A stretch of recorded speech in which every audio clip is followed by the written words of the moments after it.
వచ్చారు చేతులు లేకండి, అందరూ బతకడానికి వచ్చారు. అవునా కదా? అదే మరి ఆ బ్రతికేదేదో దాన్ని విజయం సాధించడానికి బ్రతికి బాగుంటుందా లేదా? తినడానికి బ్రతుకుదామా లేకపోతే విజయం సాధించడానికి బ్రతుకుదామా?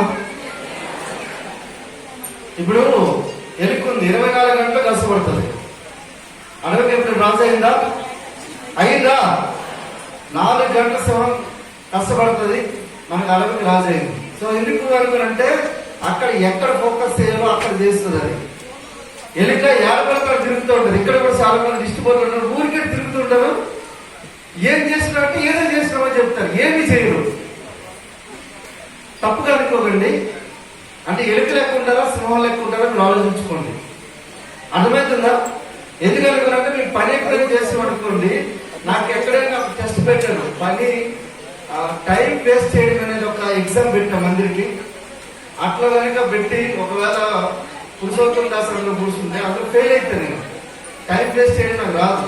10 నిమిషాలు కూర్చుంటే అరే ఈ 10 నిమిషాలు వేస్ట్ అయిపోయిందని చెప్పి చాలా బీభత్సంగా ఆ టైంలో ఏదైనా ఒక పని చేయడం స్టార్ట్ చేస్తాను నేను. ఇంచుమించుగా 3-4 గంటల కంటే ఎక్కువ నాకు నిద్ర రాదు.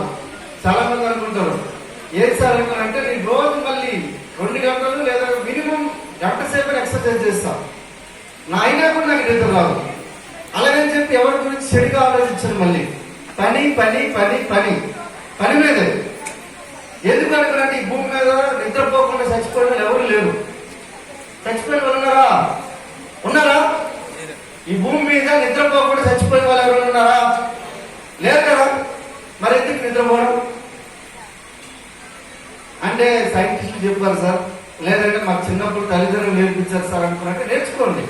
కానీ నేనేమంటున్నానంటే struggle for life, struggle for success very important. మనకు బ్రతికేందుకు పోరాడుతున్నామా లేదు విజయం సాధించేందుకు పోరాడుతున్నామా అనే దాని గురించి మీకు క్లారిటీ ఇస్తాను. చాలా మంది ఇక్కడున్న పీపుల్ ఏంటంటే ఎప్పుడు మార్నింగ్